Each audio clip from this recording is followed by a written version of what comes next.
क्या आप एक ऐसी जिंदगी इमेजिन कर सकते हो जहां सोसाइटी आपके साथ पानी तक ना पिए, जहां पे आपके साथ हाथ मिलाना भी एक पाप समझा जाए, जहां आपको बाकियों से नीचा समझा जाए, जहां पे आपकी एग्जिस्टेंस, आपके होने को एक बोझ, एक वेस्ट समझा जाए।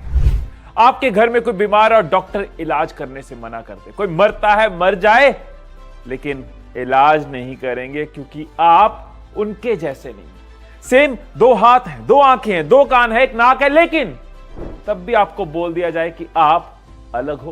कुछ ऐसा ही सोचा हो सकता है 7 साल के अंबेडकर साहब ने, जब स्कूल में उनको अलग ट्रीटमेंट मिलने लगा।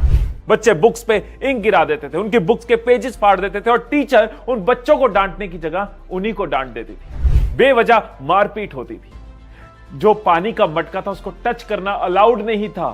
स्कूल का पीएन एक ग्लास से ऊपर से उनके ग्लास में पानी डालता था, फिर वो पानी पीते थे। क्लास के अंदर बैठ के नहीं पढ़ सकते थे, क्लास के बाहर बैठ के पढ़ते। ऐसे हालात में कोई भी बच्चा कहेगा कि मुझे स्कूल नहीं जाना, मैंने नहीं करनी पढ़ाई, लेकिन उस बच्चे ने इतना सब होने के बावजूद पढ़ाई नहीं छोड़ी, दुबक कर घर नहीं बैठा। कितना कुछ है जो हम बाबा साहेब की लाइफ से सीख सकते हैं। कुछ साल पहले जब मैंने बाबा साहेब की लाइफ को डिटेल में पढ़ा था ना, तो मुझे पर्सनली उनकी सोच, उनका फोकस, उनकी पेशेंस, उनकी रेजिलेंस, उनका माइंड, उनका विजडम बहुत पावरफुल लगा। बहुत कुछ सीखने को मिला। कोई बल को अपना हथियार बनाता है, कोई शांति को अपना हथियार बनाता है। बाबा साहेब ने अपनी एजुकेशन को अपना वेपन बनाया, अपना टूल बनाया, अपना मीडियम ऑफ स्पीच बनाया। और एजुकेशन के सहारे वो ऐसा लड़े कि जब भी इंडियन कॉन्स्टिट्यूशन की बात होती है, जब भी एजुकेशन की बात होती है, तो सबसे पहले उनका नाम आता है। उन्हें बाबा साहेब कहते हैं। बाबा साहेब का मतलब होता है रिस्पेक्टेड फादर, क्योंकि उन्होंने भारत के संविधान को ड्राफ्ट किया, इंडियन कॉन्स्टिट्यूशन को ड्राफ्ट किया है, इसीलिए उनको फादर ऑफ इंडियन कॉन्स्टिट्यूशन कहते हैं। आप इनकी बायोग्राफी देखोगे ना, तो आपको दो ही चीजें नजर आएंगी, स्ट्रगल्स और सक्सेस। स्ट्रगल्स और सक्सेस। इनके स्ट्रगल्स की बात करेंगे, इनके सक्सेस की बात करेंगे, और 3 वर्ड्स उनकी लाइफ के ऐसे जो आज हम अपनी लाइफ का पार्ट बना सकते हैं। इन्हीं की लाइफ का एक किस्सा सुनाता हूं। एक बार अंबेडकर साहब लंदन की एक लाइब्रेरी में बैठकर बुक पढ़ रहे थे। पढ़ने का बहुत शौक था उनको। वो पूरा दिन में सिर्फ एक ब्रेड का पीस खाते थे और बुक्स पढ़ते रहते थे। एक बार लाइब्रेरियन ने देख लिया और उनको बोला कि ये रूल्स के अगेंस्ट है, लाइब्रेरी में बैठ के खाना खाना अलाउड नहीं है, दोबारा यहां आने की जरूरत नहीं है। अब मेरे जैसा कोई होता, आपके जैसा कोई होता, हम कहते ठीक है नहीं आएंगे, या फिर कोई कहता सॉरी गलती होगी, आगे से ऐसे नहीं करेंगे। लेकिन अंबेडकर साहब ने साफ साफ ऑनेस्टली बोल दिया कि मैं कैंटीन का खाना अफोर्ड नहीं करता, मैं वहां बैठना अफोर्ड नहीं करता, इसलिए छुप छुप कर यहां पे मुझे ब्रेड खानी पड़ती है। वो लाइब्रेरियन जो कि एक ज्यूइश थी, उसने कहा आगे से आप मेरे साथ खाना खाओगे, मैं अपने घर से आपके लिए खाना लेके आऊंगी।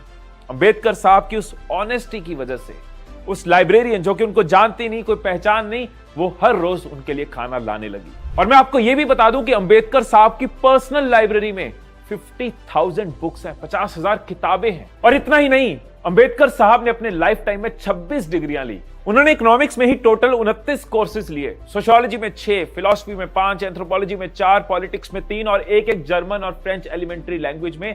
हमारे यहां पूरे एरिया में इतनी डिग्रीज नहीं होती जितनी उन्होंने अकेले करी। इमेजिन करके देखो, एक इंसान जिसको समाज पढ़ने नहीं दे रहा था, धुतकारता रहता था, सारे हालात उसके अगेंस्ट थे, उस इंसान ने उसी पढ़ाई के दम पे अपनी फैमिली की, पूरे देश की पहचान दुनिया में बनाई। उन्होंने रिलीजन पे भी लोगों को एनलाइटन किया। उनका मानना था कि man is not made for religion, religion is made for man. वो बुद्धा की टीचिंग्स के बहुत बड़े फॉलोअर थे। बाबा साहेब ने अपनी लाइफ में एजुकेशन, इंटेलिजेंस और स्किल, इन तीनों चीजों पे फोकस किया।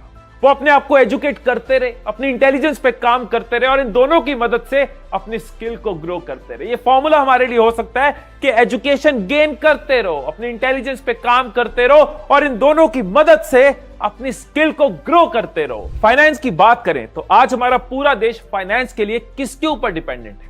आरबीआई के ऊपर। मनी की वैल्यू डिसाइड करनी हो, फाइनेंस को लेकर कोई डिसीजन लेने हो, मनी की टर्म्स में कुछ भी हो, आरबीआई डिसाइड करता है।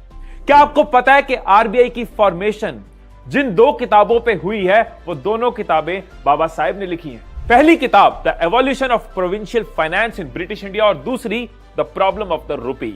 आप इमेजिन कर सकते हो कि एक फाइनेंशियल इंस्टीट्यूशन जिसने पूरे देश के पैसे को संभाल कर रखा है, जिसने पूरी इकोनॉमी को बांध कर रखा है, उसकी वर्किंग एक ऐसे आदमी ने डिसाइड करी जिसके पास बचपन में पढ़ने की फैसिलिटीज भी ढंग से नहीं थी। और इतना ही नहीं, बाबा साहेब ने विमेन लिबरेशन के लिए भी आवाज उठाई।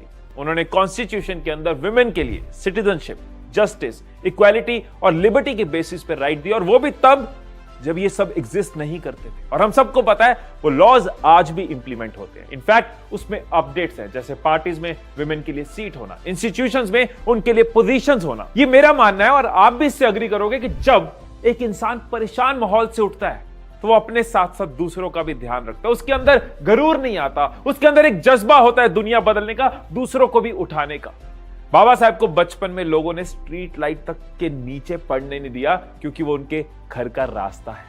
इसीलिए उन्होंने खुद को इतना काबिल बनाया कि वो बच्चों के लिए स्कूल खोल पाए। आप सोच रहे होंगे कि मैं बाबा साहब की हर अचीवमेंट के साथ उनकी स्ट्रगल्स क्यों बता रहा हूं, क्योंकि मुझे लगता है कि उनकी स्ट्रगल से ही उनकी अचीवमेंट्स निकली है। उनके पास फैसिलिटीज नहीं थी, पावर नहीं थी, रिसोर्सेज नहीं थे, लेकिन उनके पास सोच थी, उनके पास माइंडसेट था। अगर मुझसे कोई पूछे कि उनकी लाइफ से क्या सीखा है, तो 3 वर्ड्स मैं आपके साथ शेयर करूंगा जो उनकी स्पीच से ही निकले हैं। ये 3 वर्ड्स हम अपनी लाइफ का भी पार्ट बना सकते हैं। पहला वर्ड है एजुकेट। बाबा साहब की लाइफ से ये क्लियर नजर आता है कि एजुकेशन वो चाबी है जो हमें बहुत आगे लेके जा सकती है। एजुकेशन से हमारी सोच खुलती है, हम दुनिया को अलग अलग नजरिए से देख पाते हैं, हम प्रॉब्लम सॉल्व कर पाते हैं, हम अपनी बात रख पाते हैं। और यहां पे मैं सिर्फ आपके टेक्स्ट बुक की बात नहीं कर रहा, उनके अलावा कई सारी ऑप्शंस हमारे पास बुक्स पढ़ने की, ई बुक्स पढ़ने की, वीडियोस देखने की, पॉडकास्ट देखने की, खुद को एजुकेटेड रखने की। क्योंकि अगर बाबा साहेब एक छोटे से गांव से निकलकर सारे भेदभाव और हालातों से लड़कर कोलंबिया यूनिवर्सिटी तक पहुंच सकते हैं, तो हम क्यों नहीं। उन्होंने खुद को पढ़ाकर अपने आप को इतना काबिल बनाया कि आज की डेट में भी कोलंबिया यूनिवर्सिटी में उनकी biography as a textbook पढ़ाई जाती है। दूसरा वर्ड है एजिटेट। एजिटेट का मतलब होता है आवाज उठाना। अंबेडकर साहब ने पूरी जिंदगी गलत के खिलाफ आवाज उठाई, सिर्फ अपने लिए नहीं, वो दूसरों के हक के लिए लड़े और दूसरों को भी यही सिखाया कि जब कुछ गलत नजर आए आवाज उठाओ। जब वो बाहर गए पढ़ने, अब बाहर चले गए, पढ़ लिया है, बाहर सेटल हो सकते हैं, कई तरह के लालच आ सकते हैं, अपनी जिंदगी को अलग ट्रैक दे सकते हैं, लेकिन उनके माइंड पे वो कंट्रोल था, वो अपने रूट्स के साथ कनेक्टेड थे, अपना पर्पस क्लियर था। उन्होंने देश में आके गलत के लिए आवाज उठाई, उठाते रहे। इस चीज को हमें भी याद रखना होगा। बदलती दुनिया के साथ कहीं हम बदलते ना जाए, हमारी सोच कहीं करप्ट और पोल्यूटेड होती ना जाए।